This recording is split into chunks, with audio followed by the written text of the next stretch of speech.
So as I mentioned in the introductory little video to this lecture, film serves as both an instrument of social criticism and a vehicle for presenting favorable representations of an alternative value system and institutions, showing a new system in Hollywood known as New Hollywood, as is remembered today. These films were important not only for the social context, but also subverted the traditional narrative, and the precious filmmakers before, they held those values dear, but now these new filmmakers are coming into Hollywood showing something radically different. In a lot of ways, we can kind of call it as the antithesis of Casablanca. This is the antithesis of that. This is the other side of the coin. This is the other side of the coin of values in America, showing something completely different in a lot of ways, but still looking at and loving America, but in a different way, perhaps.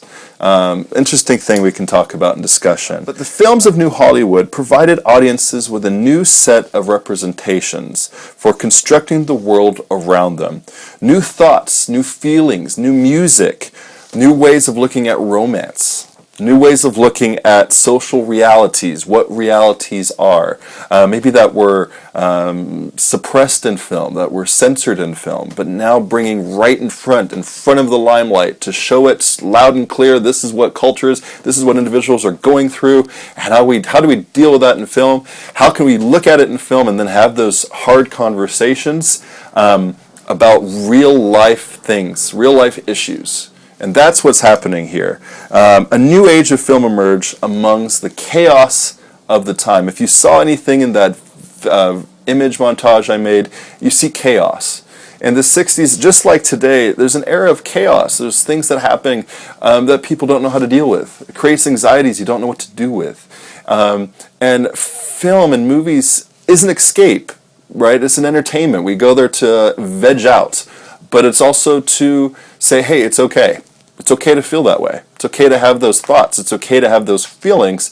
Let's deal with it together. Let's watch this, understand it, and maybe not understand it, but have a conversation of how we can get through it. And you see that time and time again with the films of New Hollywood. Another interesting aspect, even though the movements themselves could be repressed, censored on the news, or people blasted away with those water cannons, or attacked by dogs, or the collective new social figures, these new people, these new social figures of the time, the protester, the rebel standing up against the man. You hear that word, fight against the man. Those sort of new images of what that is, the very American idea, representing a new type of individual, a new person against the conservative authority of the time, against the social conformity of the time, a new image that lasts and is seen in audiences today, for better or for worse, of course, or for whatever you may think.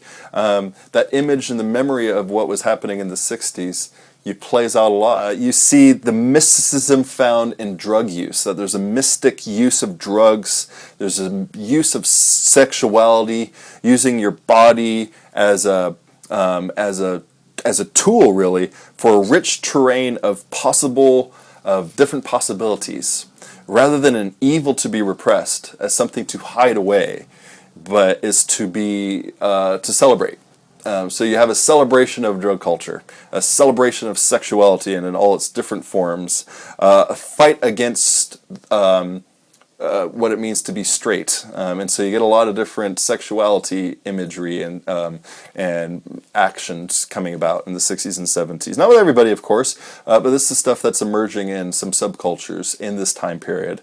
And within 60s and 70s in New Hollywood, you see that coming out. You see how they're playing with sexuality. So one movie in particular that definitely shows the use of sexuality, but also against the norm, right? The cultural norm. And we all have it today, don't we? That you go to school, you go to high school, then afterwards you're supposed to go get a job or go to college, go to university. And then after college, university, you should have your plan. People ask you all the time, what are you majoring in? What do you want to do with yourself? What do you want to do with life? And so that you have this strict sort of ladder of life that you go through. The movie The Graduate, starring Dustin Hoffman, with music played by Simon and Garfunkel, you're going to recognize the music in this clip.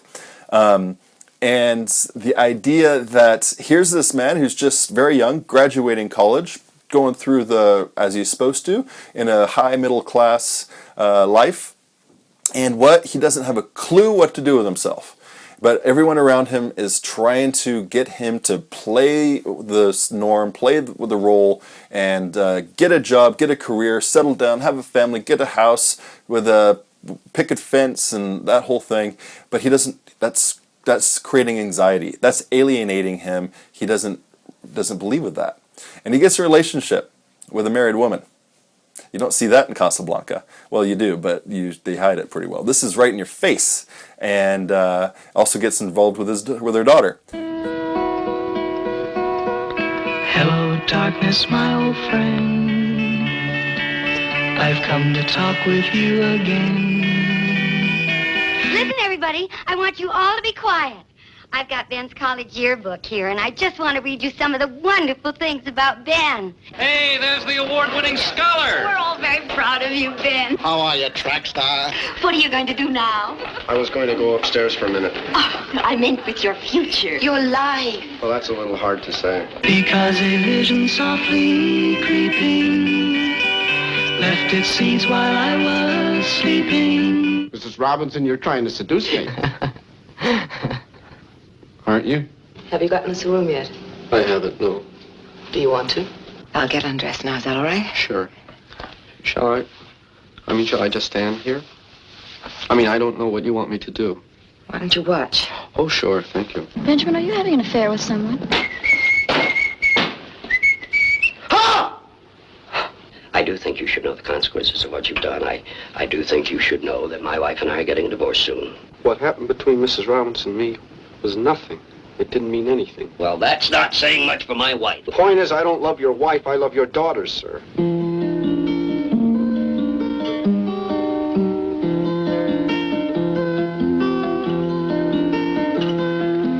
Are you going to Scarborough Fair? I want to ask you a question and then I'm going. Come in. No, I want to know why you're here in Berkeley. Is it because I'm here? Well, look, I love you. Parsley, sage, rosemary, and thyme. Will you marry me? Are we getting married tomorrow? Why don't you just drag me off if you want to marry me so much? You can't stop me from seeing her, Mrs. Robinson. I'll find her. Sorry we won't be able to invite you to the wedding, Benjamin, but the arrangements have been so rushed.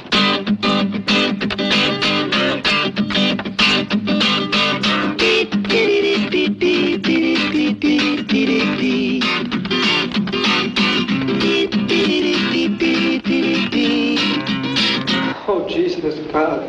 No.